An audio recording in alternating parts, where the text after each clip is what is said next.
Highways good afternoon. Lufthansa సమర్పిస్తున్న smart investor కార్యక్రమానికి స్వాగతం. ప్రస్తుతానికి సెన్సెక్స్ 109 పాయింట్ల లాభంతో 28,187 పాయింట్ల దగ్గర ట్రేడ్ అవుతోంది. నిఫ్టీ 31 పాయింట్ల లాభంతో 8,715 పాయింట్ల దగ్గర ప్రస్తుతం ట్రేడ్ అవుతోంది. స్పెసిఫిక్ గా సెక్టర్స్ వారీగా మనం చూసుకున్నట్టయితే auto and oil and gas రంగ షేర్స్ కొనుగోలు మద్దతు బాగా లభిస్తుంది. ఒక్క క్యాపిటల్ గుడ్స్ మినహా మోస్ట్ ఆఫ్ ది సెక్టార్స్ అన్ని కూడా చాలా పాజిటివ్ గా ట్రేడ్ అవుతున్నాయి. And mid and small cap లో కూడా స్టిల్ మనకు మంచి ప్రోత్సాహకర బయింగ్ ఇంట్రెస్ట్ ఎమర్జ్ అవుతూనే ఉంది. అండ్ ఇప్పటి వరకు ఉన్న టాప్ గెయినర్స్ ఒకసారి చూసుకుంటే హిందాల్కో 4% గెయిన్స్ తో ట్రేడ్ అవుతుంది. హీరో మోటోకార్ప్ 3% గెయిన్స్ తో, BPCL 3%, BHEL 2%, Adani ports almost 2% gains తో ట్రేడ్ అవుతుంటే Idea Cellular 3%, Bharti Airtel 2%, Bharti Infratel కూడా 1.5%, NTPC and Tata steel 1% loss తో ప్రస్తుతం మనం ట్రేడ్ అవడాన్ని గమనించవచ్చు. యూరోపియన్ మార్కెట్స్ కూడా కాస్త స్లైట్లీ హయ్యర్ గా ట్రేడ్ అవుతున్నాయి. దీంతో మన మార్కెట్స్ కూడా యూరోపియన్ మార్కెట్స్ నుంచి కొద్దిగా ప్రోత్సాహకర సంకేతాలు రావడం వల్ల మార్కెట్స్ ఒక కన్సల్టేషన్ దిశగా ట్రేడ్ అవుతున్నాయని చెప్పుకోవాలి. స్పెసిఫిక్ గా రేపు మేజర్ ఈవెంట్ మనకుంది. ఆర్బీఐ క్రెడిట్ పాలసీ నేపథ్యంలో మార్కెట్స్ ఆచితూచి అడుగులు వేస్తున్నాయి. ఎందుకంటే అయితే Raghuram Rajan last monetary policy ఇది. ఆయన ఎలాంటి విప్లవాత్మక లేకుంటే ధీరోదాత్తమైన నిర్ణయాలు తీసుకునే పరిస్థితి లేదు. బట్ స్టిల్ అయినా సరే మార్కెట్స్ కాస్త కాషియస్ గా ట్రేడ్ అవుతున్న పరిస్థితి, కాషియస్ అప్రోచ్ వహిస్తున్నాయి. ఇప్పటివరకు మనం చూసుకుంటే స్పెసిఫిక్ కౌంటర్స్ లో మనకు కొద్దిగా బయింగ్ ఇంట్రెస్ట్ ఆర్ సెల్లింగ్ ఇది స్టాక్స్ న్యూస్ చెప్పుకోవాలి. అందులో ఈ ఓకార్డ్ ఫార్మా ఇవాళ ఉదయం నుంచి హెవీ సెల్లింగ్ ప్రెజర్ వాళ్ళ కనిపిస్తుంది. ఎందుకంటే వాళ్ళ ప్లాంట్ కి సంబంధించి అంకలేశ్వర్ ప్లాంట్ కి సంబంధించి ఇంపోర్ట్ అలర్ట్ వచ్చింది. దానివల్ల ఆల్మోస్ట్ 10 to 13% వరకు ఓకార్డ్ లో నష్టాలు మనం చూసాము. అండ్ హిందాల్కో మెరుగైన త్రైమాసిక ఫలితాల నేపథ్యంలో ఆల్మోస్ట్ 17 నెలల గరిష్ట స్థాయి దగ్గర హిందాల్కో ట్రేడ్ అవుతుంది. సిమెంట్ స్టాక్స్ కూడా Q1 ఎర్నింగ్స్ తర్వాత కాస్త వాళ్ళకి మార్జిన్స్ పెరగడం అండ్ బిజినెస్ కూడా పెరుగుతున్న పరిస్థితుల్లో సిమెంట్ స్టాక్స్ లో మంచి గెయిన్స్ కనిపిస్తున్నాయి. మంగళం cements, JK cements, JK Lakshmi cements, మన రాష్ట్రానికి విషయానికి వచ్చినట్టయితే సాగర్ సిమెంట్స్ లాంటి స్టాక్స్ లో, సౌరాష్ట్ర సిమెంట్స్, ఈ స్టాక్స్ అన్ని కూడా 2 to 10% వరకు ప్రస్తుతం పెరిగి ట్రేడ్ అవుతున్నాయి. Q1 రిజల్ట్స్ తర్వాత బ్రిటానియాలో కూడా మంచి బయింగ్ ఇంట్రెస్ట్ ఎమర్జ్ అవుతుంది. ఆ స్టాక్ కూడా ఒక 8% వరకు పెరిగింది. టాటా కాఫీ ఇవాళ ఒక top stock of the day కూడా చెప్పుకోవాలి. ఎందుకంటే వాళ్ళు నెట్ ప్రాఫిట్ డబుల్ అయిన నేపథ్యంలో టాటా కాఫీ కూడా చాలా స్ట్రాంగ్ గా ప్రస్తుతం ట్రేడ్ అవుతుంది. జెస్డైల్ 8 నుంచి 9%, care 9%, Britannia 8%, Muthoot finance 6%, Torrent pharma 5.5% gains తో ట్రేడ్ అవుతున్నాయి. అండ్ జుబిలెంట్ ఇండస్ట్రీస్ 20%, మిగిలిన స్మాల్ క్యాప్ కౌంటర్స్ లో ఆధునిక్ ఇండస్ట్రీస్ 20%, బార్టానిక్ 17%, బాంబే బర్మా ఒక 16% గెయిన్స్ తో ట్రేడ్ అవుతున్నాయి. ఇప్పటివరకు మార్కెట్ ట్రెండ్ ఎలా ఉంది, ఈ టైంలో ఇన్వెస్ట్మెంట్ ట్రేడర్స్ అప్రోచ్ పై మనతో మాట్లాడేందుకు ముగ్గురు అనలిస్ట్ సిద్ధంగా ఉన్నారు. Good afternoon both of you sir. All of you sir. ఇప్పటివరకు ట్రెండ్ ఏమో కాస్త కన్సల్టేషన్ దిశగా ట్రేడ్ అవుతున్నాయి. బట్ 87 పైన మార్కెట్ అయితే కాస్త స్థిరంగా సస్టైన్ అవుతూ వస్తుంది. మేజర్ న్యూస్ ఉన్న నేపథ్యంలో ఈ అప్రోచ్ దీన్ని ఎలా అర్థం చేసుకోవచ్చు మనం? ఐ డోంట్ థింక్ మార్కెట్ లో ఏం వీక్నెస్ అయితే ఏం కనిపించలేదండి. ఐ థింక్ డెఫినెట్లీ మనకి స్ట్రెంగ్త్ ఎక్కువ కనిపిస్తుంది. దో నాట్ ఫ్రంట్ లైన్స్ లో మనకి మిడ్ అండ్ స్మాల్ క్యాప్స్ లో యాక్షన్ మాత్రం తప్పకుండా కనిపిస్తుంది. And of course Hindalco results తర్వాత చాలా స్ట్రాంగ్ ఉంది. ఎస్పెషలీ మనకి అల్కోవా అని ఒక అమెరికన్ కంపెనీ అండి. వాళ్ళు ఫస్ట్ రిజల్ట్స్ వెలువడడానికి కూడా ప్రతిసారి అల్యూమినియం రంగంలో వాళ్ళే నెంబర్ 1 గా ఉంటారు. సో వాళ్ళు కూడా ఎక్సలెంట్ రిజల్ట్స్ పోస్ట్ చేస్తారు. Novelis also did well. So Hindalco ఇవన్నీ కూడా మంచి రిజల్ట్స్ నేపథ్యంలో కొద్దిగా మెటల్ స్టాక్స్ మనం గతంలో చూసాం. JSW కూడా ఎక్సలెంట్ రిజల్ట్స్ పోస్ట్ చేస్తుంది. సో స్టీల్ కానివ్వండి, అల్యూమినియం కానివ్వండి, ఇట్లా మనకి మెటల్ కౌంటర్స్ లో కూడా కొద్దిగా యాక్షన్ కనిపిస్తుంది. అవి కొన్ని ఫ్రంట్ లైన్ స్టాక్స్ లో ఉన్నాయి, like Hindalco, JSW steel, Tata steel ఇటువంటివి. సో ఓవరాల్ గా మార్కెట్ లో పెద్ద వీక్నెస్ అయితే కనిపించలేదండి. కొన్ని సెక్టర్స్ ఏవైతే చాలా షార్ప్ రన్అప్ అయ్యాయో అందులో చిన్న ట్రేడింగ్ ప్రాఫిట్స్ బుక్ చేయడానికి ముందరకు వస్తున్నారు. పొజిషన్ ట్రేడర్స్ కానివ్వండి, ఇతరత్ర వేరే ఫ్యూచర్స్ లో ఉన్నాయి, కొద్దిగా మనకి ప్రాఫిట్ బుకింగ్ గురవుతున్నాయి. కానీ అండర్లైన్ టోన్ మాత్రం చాలా స్ట్రాంగ్ గా ఉంది అండ్ పాజిటివ్ ట్రిజెక్టరీ కంటిన్యూ అయ్యే అవకాశం ఉంది. అఫ్ కోర్స్ రఘురామ్ రాజన్ గారు ఏం చేస్తారో, లాస్ట్ ఫేర్వెల్ ఆర్బీఐ పాలసీలో ఆయన ఏమన్నా surprise cut in the interest rate ఏమైనా ఇస్తారా అనేది ఎవ్రీబడి ఈస్ గెస్సింగ్ అండి. It's only guess work. ఒకవేళ అటువంటిది ఏం జరగకపోయినా, ఇంట్రెస్ట్ రేట్ కట్ లేకపోయినా కానీ మార్కెట్ మాత్రం మేజర్ గా రియాక్ట్ అయ్యే అవకాశం కనిపించలేదు. మైనర్ కరెక్షన్స్ డెఫినెట్లీ ఉంటాయి. కాబట్టి మనకి చిన్న కరెక్షన్స్ ఎప్పుడైనా వచ్చినప్పుడు మాత్రం తప్పకుండా across the board many sectors are participating. Across the board మంచి companies reasonably good balance sheets ఉన్నాయి మాత్రం తప్పకుండా ఫస్ట్ ప్రైస్ పాయింట్ లో అయినా కొనాలండి. లేకపోతే నెక్స్ట్ 6 months ఎస్ఐపి చేయొచ్చు. 2-3 ప్రైస్ పాయింట్స్ లో కొనడానికి రెడీగా ఉంటే నెక్స్ట్ 2 or 3 years వ్యూ ఉన్న వాళ్ళకి మాత్రం తప్పకుండా మంచి లాభాలు చేకూరుతాయని చెప్పొచ్చు. ఓకే, టెక్నికల్స్ ఏం సూచిస్తున్నాయి సుందర్ గారు? ఓవరాల్ గా మార్కెట్ చూస్తుంటే చాలా స్ట్రాంగ్ ఫుటింగ్ లోనే ఉందని కనిపిస్తోంది. షార్ట్ టర్మ్ కూడా బులిష్ గానే ఉంది. కానీ ఇవాల్టి మూవ్మెంట్ చూస్తుంటే కనుక ఒక షార్ట్ టర్మ్ లో అంటే 1 or 2 weeks పర్స్పెక్టివ్ లో చూస్తే కనుక 8,700 దగ్గర రెసిస్టెన్స్ కనిపిస్తుంది. అంటే మనం లాస్ట్ వీక్ అదే అక్కడ నుంచి ఒక మైనర్ రియాక్షన్ 8,500 వరకు 200 పాయింట్లు పట్టడం చూసాము. ఆ లెవెల్ ని వాళ్ళు పరీక్షిస్తుంది. ఈ లెవెల్ బ్రేక్అవుట్ రావాల్సిన అవసరం ఉంది. ఈ లెవెల్ పైన కనుక 8,700 పైన క్లోజ్ అయ్యి రేపు పొద్దున కూడా ఓపెనింగ్ దీనిపైన కనుక ఫస్ట్ సెషన్ లో నిలబడిందంటే అప్పుడు ఒక బ్రేక్అవుట్ స్ట్రాంగ్ జెన్యూన్ బ్రేక్అవుట్ అనుకోవచ్చు. అప్పుడు short term up trend further గా కంటిన్యూ అయ్యే అవకాశాలు ఎక్కువ ఉన్నాయి. అప్పుడు నెక్స్ట్ టార్గెట్ 8,850 దగ్గర, ఆ తర్వాత దానిపైన కనుక క్లోజ్ అవుతే కనుక 9,000 వరకు వెళ్లే అవకాశం ఉంది. ఒకవేళ కనుక ఇవాళ 8,700 దగ్గర కనుక సస్టైన్ అవ్వకుండా దాని కింద క్లోజ్ అవటము, అలాగే బ్యాంక్ నిఫ్టీ కూడా 19,000 దగ్గర కూడా మనం చూస్తున్నాము కొంచెం తీవ్ర ఒడిదొడుగులతో ట్రేడ్ అవటము. దాని కిందే కనుక క్లోజ్ అయితే మటుకు ఈ రెసిస్టెన్స్ కొంచెం యాక్సెప్ట్ చేసినట్టు అనుకోవాలి. అప్పుడు మార్కెట్ ఒక మైనర్ కాషన్, ఒక మైనర్ కన్సాలిడేషన్ లోకి వెళ్లే అవకాశం ఉంది. కానీ సపోర్ట్ లెవెల్ కింద చూస్తే కనుక 8,600 లెవెల్ ఇంచుమించు 100 పాయింట్ల దూరంలో ఉంది. కాబట్టి అది బ్రేక్ అవుతే గానీ ఒక short term correction. So immediate గా అయితే నార్మల్ మార్కెట్ కండిషన్ లో సపోర్ట్ బ్రేక్ అయ్యే అవకాశాలు తక్కువగా ఉన్నాయి. కాబట్టి ఈ up trend positive trend continue అయ్యే అవకాశాలు కనిపిస్తాయి. కాకపోతే 2-3 టెక్నికల్ గా మేజర్ అంశం మనం ఇక్కడ చూడాలి. ఒకటి, లాస్ట్ ఒక 2-3 weeks గా చూస్తే కనుక మార్కెట్ ప్రతి మూవ్మెంట్ లోను, ముఖ్యంగా కొన్ని ఫ్రంట్ లైన్ స్టాక్స్ లో ప్రతి ర్యాలీలోనూ అక్కడక్కడ కొంచెం బ్రేక్ పట్టము, కొంచెం షార్ట్ టర్మ్ ప్రాఫిట్స్ బుక్ చేయడం చూసాము. అలాగే రెండో మేజర్ పాయింట్ చూస్తే కనుక టెక్నికల్ గా వీక్లీ చార్ట్ లో RSI, ROC ఇండికేటర్స్ అన్ని కూడా ఇంకా ఓవర్ బాట్ సిచ్యువేషన్ చూపిస్తుంది. అంటే లాస్ట్ 2-3 weeks ఓవర్ బాట్ లో ఉన్నప్పటికీ మార్కెట్ పెరుగుతుంది. కాబట్టి అన్నిటికీ కలిసి ఒకసారిగా కరెక్షన్ వచ్చే అవకాశాలు కూడా ఎక్కువ ఉన్నాయి. సో కాబట్టి షార్ట్ టర్మ్ లో కనుక ఫ్యూచర్స్ లో లాంగ్ పొజిషన్స్ తీసుకుంటే కనుక స్ట్రిక్ట్ గా స్టాప్ లాస్ అంటే ప్రైస్ మీద ఒక 3% మించకుండా, అలాగే మీ ఇన్వెస్ట్మెంట్ ఫండ్ మీద మాక్సిమం ఒక 5% పైన ఏ ట్రేడ్ మీద కూడా ఒక పెద్దగా రిస్క్ చేయకుండా లాంగ్ పొజిషన్స్ తో ఒక స్ట్రిక్ట్ గా స్టాప్ లాస్ పెట్టడం మోస్ట్ ఇంపార్టెంట్. సో ఇవాళ 8,700 పైన నిలబడుతుందా లేదా అనేది మనం టెక్నికల్ గా చూడాల్సిన అంశం. ఓకే అజర్ గారు, టెక్నికల్ గా మీ వ్యూ ఎలా ఉంది? అయితే ఇది కాషియస్ అప్రోచ్ అని చెప్పేసి అనుకోవచ్చు అండి. ఎందుకంటే ఈవెంట్ ముందల షార్ట్ టర్మ్ ట్రేడర్స్ ఎవరు కూడా అన్సర్టెనిటీ ఉంది కాబట్టి ట్రేడ్ చేయడానికి ఇష్టపడరు. అంటే వాళ్ళు ఆ ఈవెంట్ ఎక్స్పైరీ అయిపోయిన తర్వాతనే మార్కెట్ నుంచి క్యూస్ పాలసీ ఈవెంట్ నుంచి క్యూస్ తీసుకొని అప్పుడు ఫ్రెష్ కాల్ తీసుకుంటారు. అయితే ప్యూర్ గా మనం టెక్నికల్స్ ప్రకారం చూస్తే గనక ఇది హ్యూజ్ గా లిక్విడిటీ డ్రివెన్ ర్యాలీ అండి. అందుకోసం ట్రేడర్స్ కాషియస్లీ ఆప్టమిస్టిక్ అప్రోచ్ ని మెయింటైన్ చేస్తేనే మంచిది. రెండో పాయింట్ ఏంటంటే లాస్ట్ 3 months నుంచి చార్ట్స్ పైన న్యూ ప్యాటర్న్స్ ఎమర్జ్ అవుతా ఉన్నాయి. నిన్న వచ్చిన జస్ట్ 1.5% 1+% అప్ మూవ్తోనే మనం ఏంటంటే బులిష్ కంప్లీట్ గా అవుట్లాండిష్లీ బులిష్ అవుట్లుక్ మెయింటైన్ చేయాల్సిన అవసరం లేదండి.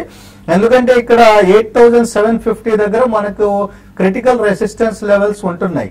ఆ లెవెల్స్ ని మనం క్లోజింగ్ బేసిస్ మీద క్లియర్ చేస్తే తప్ప ఇంకా ఫర్దర్ గా ట్రెండ్ పాజిటివ్ గా ఉండకపోవచ్చు. నెక్స్ట్ పాయింట్ ఏంటంటే ఇప్పుడు జనరల్ గా బ్రేక్అవుట్ వచ్చిన తర్వాత నెక్స్ట్ సెషన్ లో మనం ఫాలో అప్ బయింగ్ చూడాలి. అయితే ఈ రోజు ఏంటంటే అటువంటి ఫాలో అప్ బయింగ్ లేదు. ఇది ఎక్స్ట్రీమ్లీ నారో రేంజ్ మూవ్మెంట్ అండి. విత్ ఇన్ 20 points, ఒక 20 points లోనే మనం మూవ్ అవుతా ఉన్నాము. అంటే ఇంత పెద్ద బేస్ పెట్టుకుని మనం 20 points లో మూవ్ అవుతాం అన్నది ఇది కాస్త వరింగ్ సైన్. ఈ రోజు గనక మనం 8,690 బిలో క్లోజ్ అయితే just short term traders 1 day నుంచి 3 days కోసం పొజిషన్స్ క్రియేట్ చేసిన వాళ్ళు, లేకపోతే ఇంట్రాడే ట్రేడర్స్ వీళ్ళు లాంగ్ పొజిషన్స్ ని కంప్లీట్ గా అవాయిడ్ చేసుకుంటేనే మంచిది. ఓకే, మరి ఇంకా కొంతమంది కాలర్స్ లైన్ లో ఉన్నారు. ఫస్ట్ కాలర్ నల్గొండ నుంచి శ్రీనివాస్. అదే శ్రీనివాస్ గారు, నమస్కారం అండి. నమస్కారం అండి సార్, ఇప్పుడు నేను 1 లక్ష రూపాయలు పెట్టుబడి పెట్టదలుచుకున్నాను అండి. ఓకే, మామూలుగా లింకన్ ఫార్మా తీసుకుంటే బాగుంటుందా, సుజలాన్ తీసుకుంటే బాగుంటుందా? ఒక 2 సంవత్సరాలు హోల్డ్ చేయగలనండి. బాలగారు చెప్పాను. లింకన్ ఫార్మా సెకండ్ స్టాక్ ఏంటండి? సుజలాన్ ఎనర్జీ. ఈ రెండింటిలో ఏది తీసుకోమంటారు? ఏది బాగుంటుంది 2 సంవత్సరాల కాలానికి? అంటే మీరు కొత్తగా మార్కెట్ లోకి వస్తున్నారో లేదో తెలియదండి, అది చెప్పలేదు. మీరు ₹1,00,000 పెట్టుబడి పెట్టాలని 2 స్టాక్స్ మీరు ఎంచుకున్నారు, లింకన్ ఫార్మా ఒకటి, సుజలాన్ ఒకటి. సుజలాన్ బేసికలీ అదొక turn around story, but still వాళ్ళకి చాలా హెవీ డెడ్ బర్డెన్ ఉందండి. ప్రైస్ పాయింట్ చూసి అట్రాక్ట్ అయి ఉండొచ్చు మీరు, బట్ అందులో హెవీ లిక్విడిటీ కూడా ఉంది, ఈక్విటీ కూడా పెద్దదే. సో అందులో మీరు పొజిషన్ తీసుకున్న 2-3 ఇయర్స్ కన్నా కానీ మీరు ట్రేడ్ చేసుకుని యావరేజ్ కాస్ట్ తగ్గించుకుంటేనే కానీ మీకు అంతగా లాభసాటిగా ఉండే అవకాశం లేదు.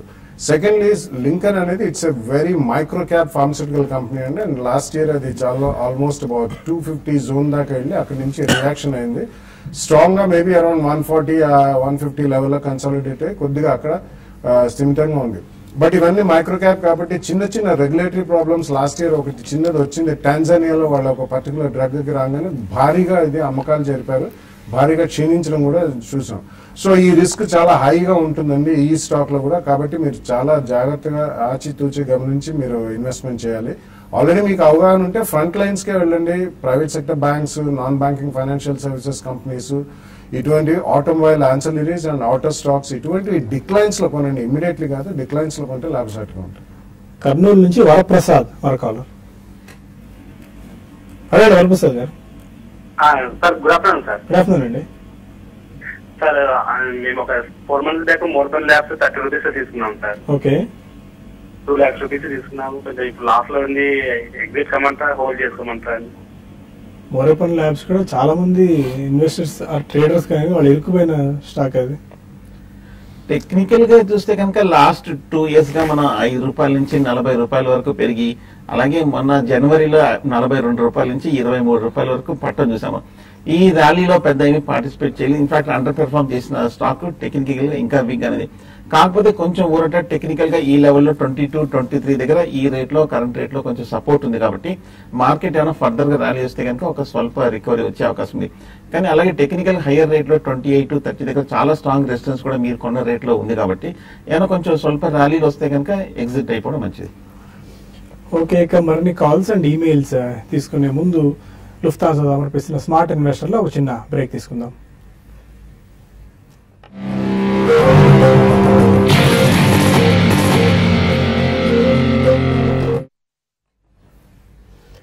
వెల్కమ్ బ్యాక్ టు లుఫ్తాన్సా సమర్పిస్తున్న స్మార్ట్ ఇన్వెస్టర్ కార్యక్రమం. ప్రస్తుతం యూరోపియన్ మార్కెట్స్ లో మంచి పటిష్టమైన స్థితికి చేరుకునే ఆల్మోస్ట్ 1% గెయిన్స్ తో యూరోపియన్ మార్కెట్స్ ట్రేడ్ అవుతున్న పరిస్థితి.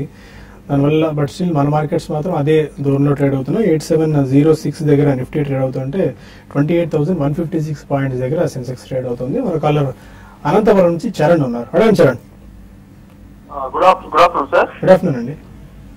సార్ స్నోమెన్ లాజిస్టిక్స్ 1200 షేర్లు 67లోను, తర్వాత మీర్జా ఇంటర్నేషనల్ 900 షేర్లు ₹100 లో ఉన్నాను సార్. ఓకే, అజర్ గారు అవి హోల్డ్ చేయమంటారా, ఇంకా యాడ్ చేసుకోవచ్చా ఈ రేట్ లో? ఓకే. స్నోమెన్ లాజిస్టిక్స్ అయితే క్లియర్ గా వీక్నెస్ కనిపిస్తా ఉందండి. ఏదైనా పుల్ బ్యాక్ ర్యాలీ వస్తే గనక మీరు ఇది 87-88 ఆ రేంజెస్ వరకు టార్గెట్ చేయవచ్చు. అక్కడ ఒకసారి మీరు ఎగ్జిట్ అయిపోవడం మంచిది. ఎందుకంటే ఆల్రెడీ ఇది జిఎస్టీ ఈవెంట్ మూలంగా అన్ని లాజిస్టిక్ కౌంటర్స్ అన్ని కూడా వాటిలో ర్యాలీ వచ్చింది. ఆటోమేటిక్ గా ఈవెంట్ ఎండ్ అయిపోయిన తర్వాత ఏంటంటే ప్రాఫిట్ బుకింగ్ జరిగి ఆ తర్వాత ఈ ప్రైస్ ప్యాటర్న్స్ అన్ని కూడా ఫండమెంటల్స్ కి వాటి ఎర్నింగ్స్ కి మ్యాచ్ అవడానికే ప్రయత్నం చేస్తాయండి.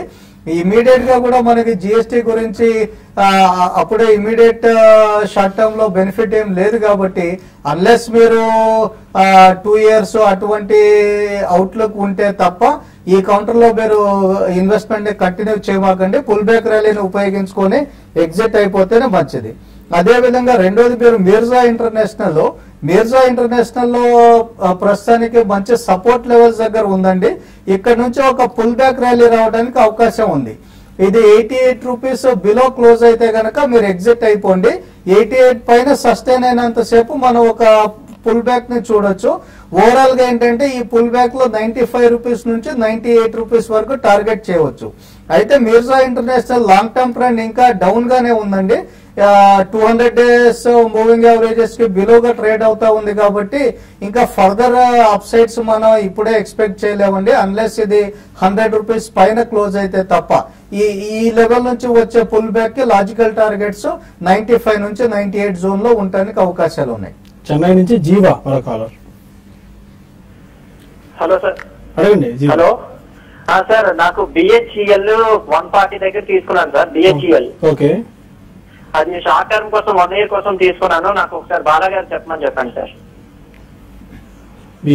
Short term it's better to follow technicals అండి. షార్ట్ టర్మ్ లో మాత్రం అది ఆల్మోస్ట్ కింద నుంచి బాగా పెరిగిన కౌంటర్ అండ్ క్యాపిటల్ గూడ్స్ ఒక లాగింగ్ సెక్టర్ లాగా ఉంది కంపేర్ టు అదర్ సెక్టర్స్. కాబట్టి షార్ట్ టర్మ్ లో డెఫినెట్లీ మీరు టెక్నికల్స్ ఫాలో అండి. అట్లీస్ట్ 2 years లో ఉంటే కరెంట్లీ కొన్నది ఉంచండి, అడిషనల్ గా మాత్రం కొనద్దు. బెంగళూరు నుంచి శ్రీకాంత్ మరో కాలర్. అడగండి శ్రీకాంత్. గుడ్ ఆఫ్టర్నూన్, అడగండి. అది షేర్ లో 77.4 షేర్ తీసుకున్నామండి. ఒకసారి రిపీట్ చేయండి, ఏ స్టాక్?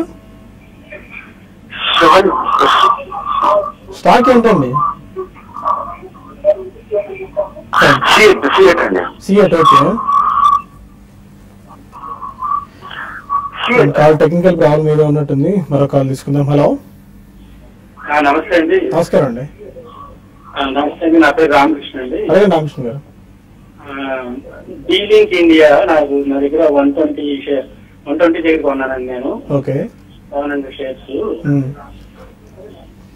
ఫైన్. డీలింక్ ఇండియా ఈరోజు 52 కనిష్ట స్థాయిని కూడా టచ్ చేసింది, కొద్దిగా వీక్ గా కనిపిస్తుంది. టెక్నికల్స్ ఏం సూచిస్తున్నాయి? అంటే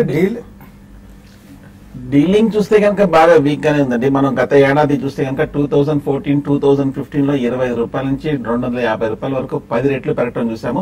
అలాగే కరెక్ట్ గా పోయిన జూలై, ఆగస్ట్ నుంచి ఈ హై 250 రూపాయల నుంచి కంటిన్యూస్ గా తగ్గుతూ 100 రూపాయల వరకు పట్టడం చూసాము. ఇంకా వీక్ గానే ఉంది. లాస్ట్ 1 month లో సపోర్ట్ ఏదో ఉందో కరెక్ట్ గా దాని దగ్గర ట్రేడ్ అవుతుంది. ఒకవేళ కనుక ఈ 1 or 2 days లో కనుక 100 రూపాయల పైన బౌన్స్ బ్యాక్ అవుతే కనుక పర్వాలేదు, లేదంటే ఫర్దర్ షార్ట్ టర్మ్ కరెక్షన్ వచ్చే అవకాశాలు కనిపిస్తుంది. అలాగే ఇందాక సిఎట్ గురించి అడిగినట్టున్నారు. సిఎట్ చూస్తే కనుక ఈ మధ్య కొంచెం లాస్ట్ 1 or 2 weeks గా ఒక 740 రూపాయల నుంచి బౌన్స్ బ్యాక్ అవడం చూసాము. లాస్ట్ 2 days గా కొంచెం వాల్యూమ్స్ తోటి కూడా కొంచెం పెరగడం చూసాము. సో మాక్సిమం మన లాస్ట్ ఒక 6 months గా ఒక మేజర్ రియాక్షన్ కూడా మనం రావడం చూసాము. బట్ ఇప్పుడే కొంచెం టైర్ స్టాక్స్ కూడా కొంచెం యాక్టివిటీ కూడా కొంచెం పెరగడం జరుగుతుంది. కాబట్టి ప్రస్తుతం అయితే సిఎట్ హోల్డ్ చేయండి. విజయవాడ నుంచి మూర్తి మరో కాలర్. నమస్తే అండి. నమస్తే సుందర్ రాజా గారు. నేను Jeevan housing finance average price 180 రూపాయలు ఒక 1000 షేర్ కొన్నానండి. వీటిలోంచి ఇప్పుడు బయటపడి ఈక్విటాస్ గానీ, ఉద్యోగ ఫైనాన్స్ గానీ, లేదా దీని పేరైతే కాక్స్ అండ్ కింగ్స్ అని తీసుకోవచ్చా, లేకపోతే జీవన్ హౌసింగ్ ఫైనాన్స్ లోనే కంటిన్యూ అవ్వమంటారా? జీవన్ హౌసింగ్ ఫైనాన్స్ లో ఇంకా ట్రెండ్ ఉందా? ఓకేనండి, చెప్తా. దివాన్ కాకుండా మిగతా 3 స్టాక్స్ కూడా ఫండమెంటల్ గాను టెక్నికల్ గాను చాలా స్ట్రాంగ్ గా ఉన్న స్టాక్సే. కానీ దివాన్ హౌసింగ్ ఫైనాన్స్ నే మీరు కంటిన్యూ చేయొచ్చండి. ఎందుకంటే ఈ మధ్య మనం చూసాము 140 రూపాయల నుంచి 250 రూపాయల వరకు పెరగడం చూసాము. హౌసింగ్ ఫైనాన్స్ స్టాక్స్ అన్ని కూడా బాగా బులిష్ గా ఉన్నాయి. దివాన్ హౌసింగ్ ఫైనాన్స్ కూడా ఒక మేజర్ హై దగ్గర 250, 260 దగ్గర కూడా రావడం చూసాము.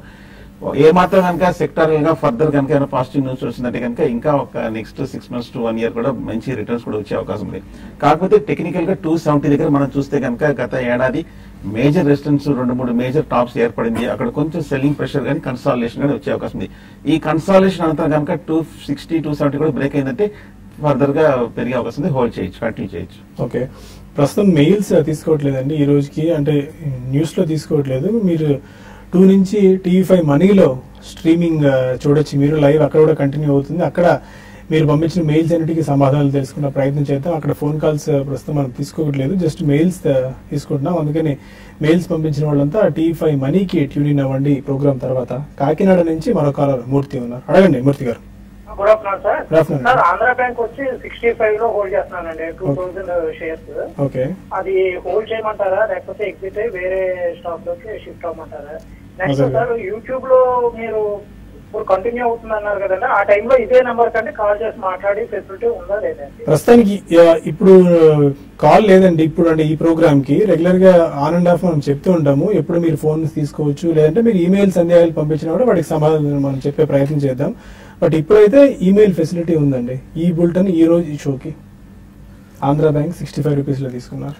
ఆంధ్ర బ్యాంక్ లో మనం ఒక రేంజ్ బౌండ్ మూవ్మెంట్ చూస్తా ఉన్నామండి. 56 రూపీస్ బిలో క్లోజ్ అయితే గనక మీరు ఎగ్జిట్ అయిపోవడం మంచిది. 56 బిలో క్లోజింగ్ బేసిస్ తో మీరు స్టాప్ లాస్ మెయింటైన్ చేసి పొజిషన్ ని కంటిన్యూ చేయండి. ఒకవేళ ఈ సపోర్ట్స్ గనక హోల్డ్ చేసి ఏదైనా చిన్న బౌన్స్ వస్తే అప్పుడు 62, 63 లెవెల్స్ వరకు టార్గెట్ చేయడానికి అవకాశాలు ఉన్నాయి. ఓకే, ఫైనల్ గా ఎనీ క్లోజింగ్ రిమార్క్స్ సుందర్ గారు? ఇప్పటి వరకు ట్రెండ్ ఎలా సాగింది అండ్ ఎలా ఉండే అవకాశం ఉంది? 8700 అయితే అక్కడ బాగా సస్టైన్ అవుతుంది, బట్ 8720 8723 దగ్గర గట్టి రెసిస్టెన్స్ కూడా ఉన్నట్టుంది. పొద్దుటి నుంచి మనం కన్సాలిడేషన్ తర్వాత లాస్ట్ 15 మినిట్స్ లో మళ్ళీ పుల్ బ్యాక్ రియాక్షన్ రావడం చేసాము. 8700 సపోర్ట్ దగ్గర పరీక్షిస్తుంది. సో కొంచెం వీక్నెస్ కనిపిస్తుంది. కాకపోతే లాస్ట్ ఒక 1 or 2 months ర్యాలీ చూస్తుంటే కనుక అండర్లైన్ ట్రెండ్ బులిష్ అనేది ఒక నార్మల్ కరెక్షన్ వస్తుంది. కాబట్టి కొంచెం ఈ లెవెల్ అయితే న్యూట్రల్ పొజిషన్ అనుకోవచ్చు. స్ట్రిక్ట్ గా స్టాప్ లాస్ పెట్టి హోల్డ్ చేయొచ్చు. 87 కింద కనుక క్లోజ్ అవుతే ఒక నెక్స్ట్ కపుల్ ఆఫ్ డేస్ ఒక కన్సాలిడేషన్ వెళ్ళే అవకాశం ఉంది. ఓకే, అలాగే ఎనీ ఫైనల్ క్లోజింగ్ ఇది? ఎందుకంటే రేపు ఆర్బీఐ క్రెడిట్ పాలసీ ఉన్న నేపథ్యంలో I think before the event definitely ఎవరైనా కానీ కొద్దిగా వెయిట్ చేయడం అనేది ఆల్వేస్ మంచిదండి. Other it's a trader are even an investor. మనకి పాజిటివ్ వచ్చినా కానీ అంత ఇక్కడి నుంచి రన్ అవే మార్కెట్ కాదు ఇది. ఎందుకంటే మార్కెట్ బాగా పెరిగింది, ఇన్ఫ్లేటెడ్ వాల్యూస్ కొన్నిట్లో ఉన్నాయి, కొన్ని సెక్టర్స్ లో కానివ్వండి, కొన్ని స్పెసిఫిక్ కంపెనీస్ లో కానీ. కాబట్టి just wait for 1 more day. ఈ రోజు కూడా అంత మనకి ఆశాజనకంగా మెగా బయింగ్ అనేది మనం చూడట్లేదు. రేపు ఈవెంట్ అవుట్కమ్ చూసిన తర్వాత 11-11:30 తర్వాత then you can take a fresh bet. Very crisp remark. Same అండి, నేను కూడా కాషియస్లీ ఆప్టిమిస్టిక్ గా ఉంటేనే మంచిది. ఈవెంట్ ఎండ్ అయిపోయిన తర్వాతనే మనం short term traders positions initiate చేసుకుంటే మంచిది. అయితే ఓవరాల్ గా ఏంటంటే 8590 బిలో మనం స్టాప్ లాస్ మెయింటైన్ చేసుకుని కంటిన్యూ చేయాలండి. ఈవెన్ పొజిషనల్ ట్రేడర్స్ కూడా ఒకవేళ 8590 బిలో స్లిప్ అయితే గనక 3 months అవుట్లుక్ ఉన్న వాళ్ళు కూడా ఎగ్జిట్ అయిపోవటం మంచిది. Thank you very much all of you sir. ఇది ఇవాల్టి smart investor and bulletin continue అవుతుంది. మీకు www.youtube/TV5 అని లైవ్ లో మీరు బులెటిన్ వాచ్ చేయొచ్చు. మీరు అందులో ఈమెయిల్స్ కూడా మీకు మీ ఈమెయిల్స్ కూడా సమాధానం చెప్పే ప్రయత్నం చేద్దాం మనం. ఇది ఇవాల్టి లుఫ్తాన్సా సమర్పిస్తున్న స్మార్ట్ ఇన్వెస్టర్. రేపటి బిజినెస్ బ్రేక్ఫాస్ట్ మళ్ళీ కలుద్దాం. Stay with us.